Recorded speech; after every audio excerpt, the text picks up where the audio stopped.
Hello everyone, it's Jess. I'm just sitting back down because I have to stand up to turn my camera on and off.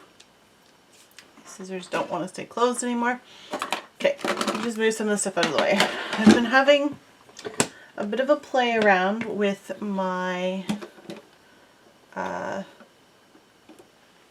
punches lately, and I thought I would give this one a try. This is the Dine border punch from Creative Memories, and as far as I know, this is still available.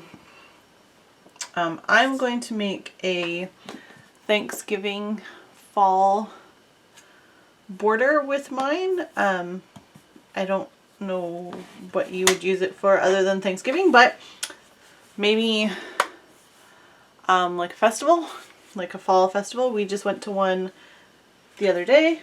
It's called Apple Fest. It's close to where we live, and it was a lot of fun.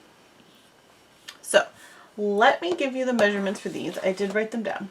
Okay, so I punched the border from a piece of wood grain pattern paper.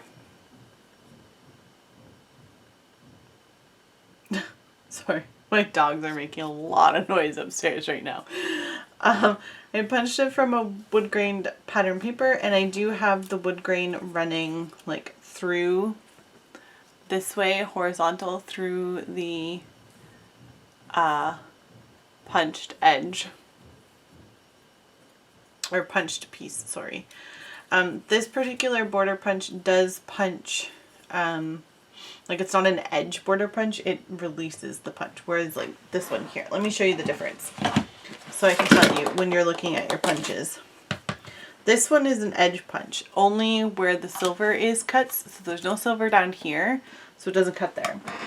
Whereas this one has silver on the bottom and the top edges, so you know it's going to release. Same as this one.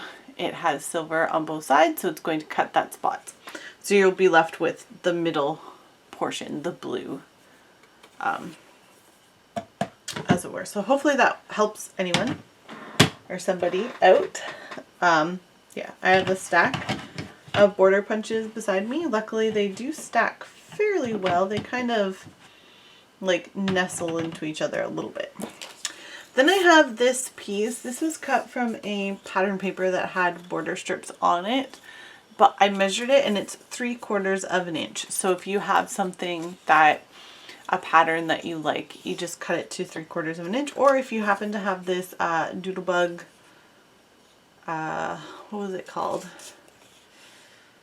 Flea market, I think, paper. I love the back of it, but I really want to use these pumpkins. And I don't have any more of that paper. At one point I did have more of them. And then this paper is cut to 3 inches, and it is from a pattern paper. It just has a tone-on-tone leaf print on it. So that's what I'm going to use as my base. So I haven't really planned this out other than these pieces. All I was thinking about doing was putting that there and then kind of overlapping the pumpkin piece ever so slightly with the bottom of the forks and spoons, the cutlery. I think that's what I want to do. I don't think I want to overlap it the other way because of the pumpkin stems. I think if I overlap it the other way, the pumpkin stems will get lost. Yeah, I think I prefer it this way. But first, I'm going to adhere. I'm going to move this out of the way so I don't get glue on my paper. These have been drying. They are not dry yet. They are still very wet, but especially that one. This is very wet. Oh, so is that one. These I sprayed with, I can show you, it's right behind me, with this Lindy's Stamp Gang Starburst spray. I don't even know if they're still in business. And this is the color Edelweiss Moss Green. So like the song, Edelweiss? Edelweiss? From Sound of Music, yeah. So I tried out a few different colors. I have them here still because I really like these. I'm going to use them for something else.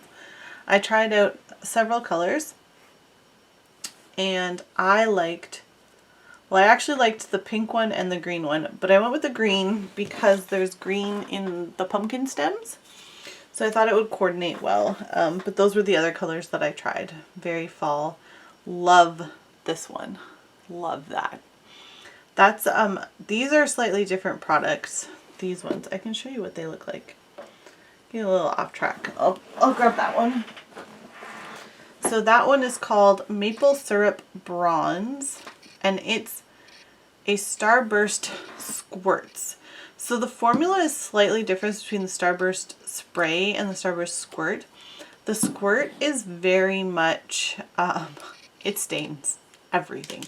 I remember when I first got these, one of them, we just renovated our kitchen, and one of them sprayed onto the backsplash, and it was the purple one. Luckily our kitchen was gray, but it was a very purple toned gray, so when it hit the backsplash and left a dot, it stained it. So these do stain. I don't know if this company is still in business. I should check quickly before I tell you about all these products. Let's see if they're still in business. It looks like they are. It looks like they are. I wonder if they still have these ones. These sprays. It doesn't look like they do anymore. Maybe they do. Oh, squirts. Squirts. Oh, they do. They have the one that I have. Maybe I have both of them. They're this one. I'm pretty sure this is the set that I have. It's called the Great White North Squirt Set. And it has... okay, I have both sets. I definitely have both sets.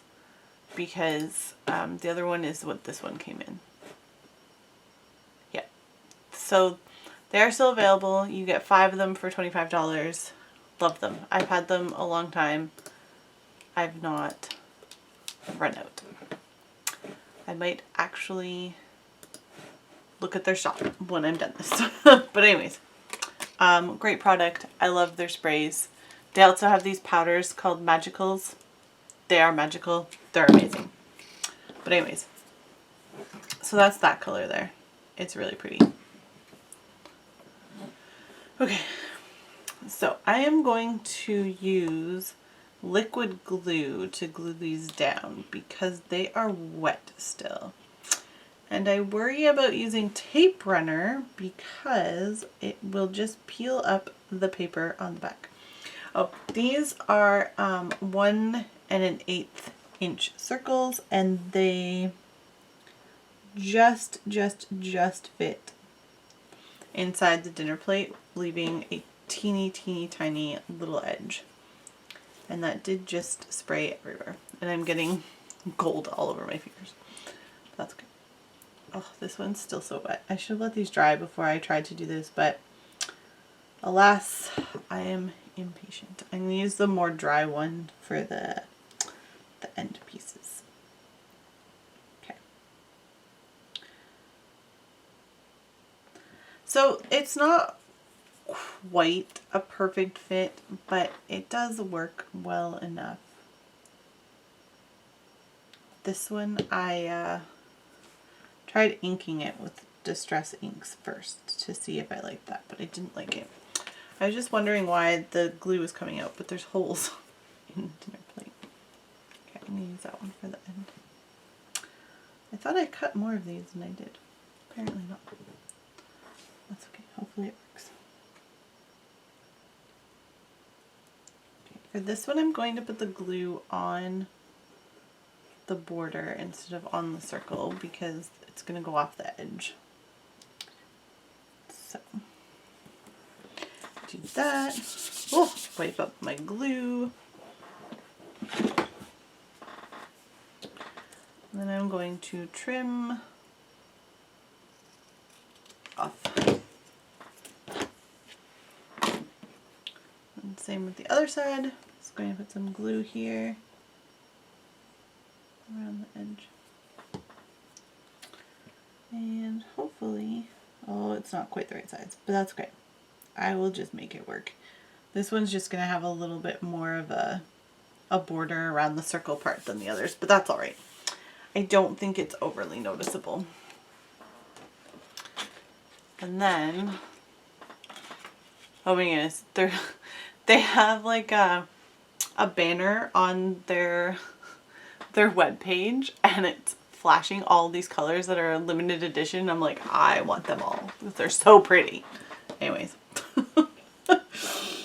I digress. Okay, let's make sure you can see.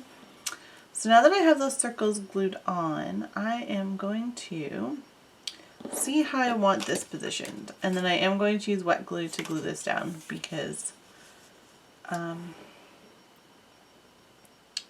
those little edges. This is ever so slightly on an angle. Okay. I think I'm going to put it like that. Now, to make sure I get this lined up properly, I'm just going to take my pencil and just really lightly go around these circles. Just so I get them relatively in the right spot once I remove it. Okay. So now I'm going to put some liquid glue on the back of this. Oh, I do remember gluing this down before and it was a pain.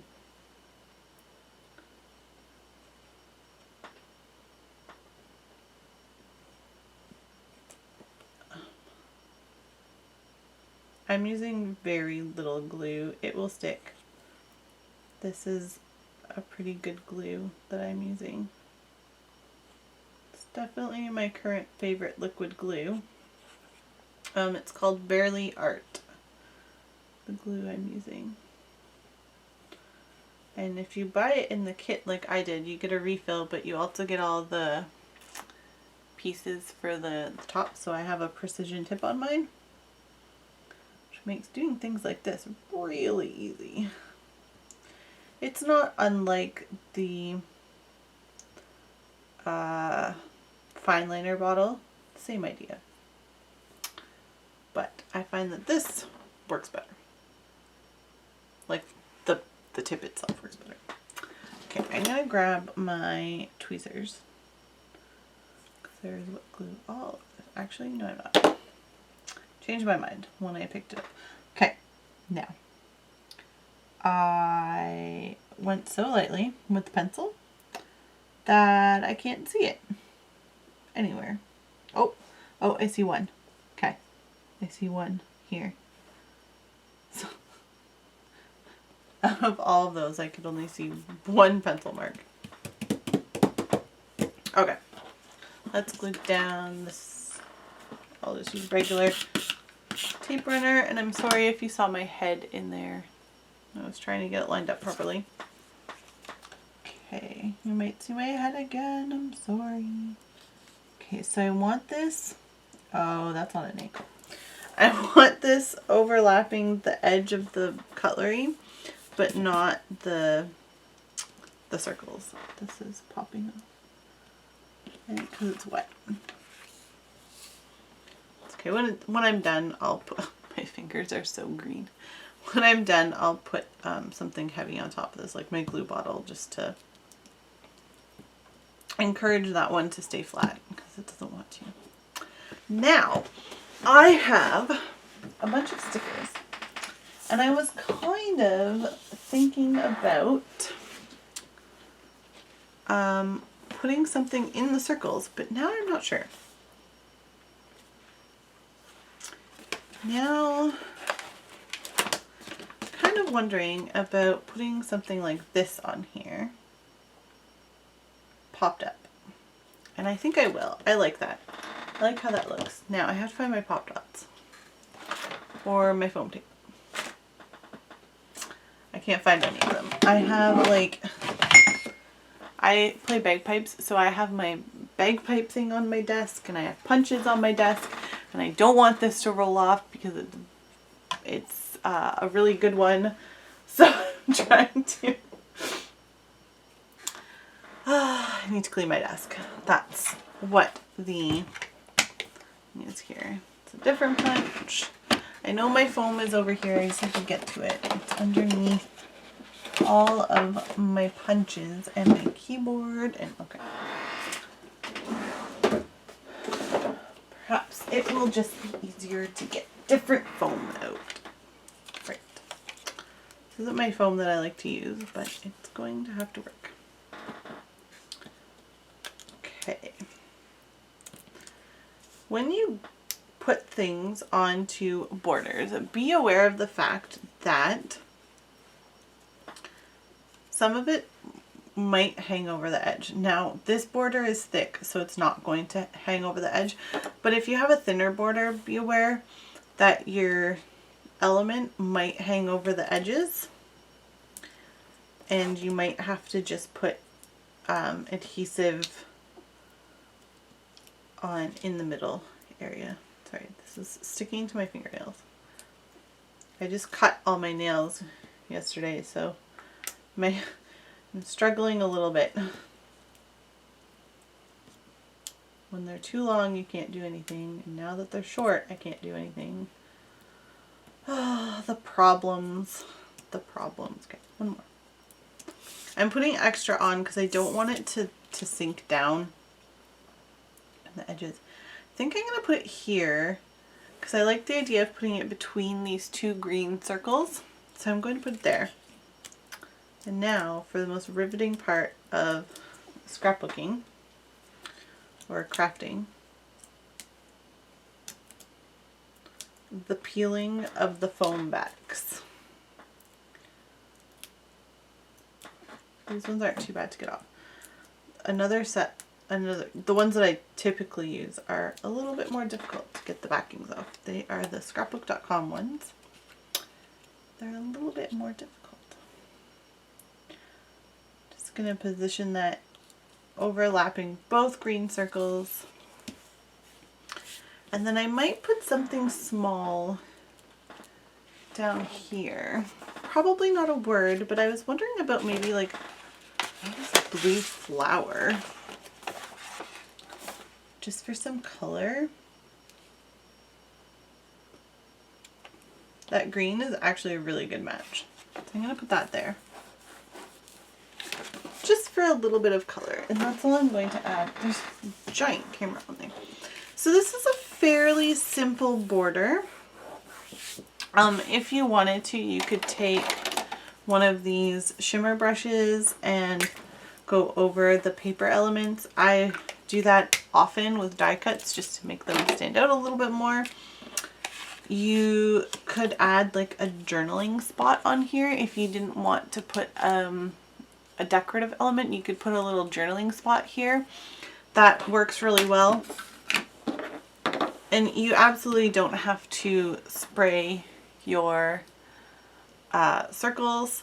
You can just punch them out of a pattern paper. I happen to have a 1 1/8 inch punch.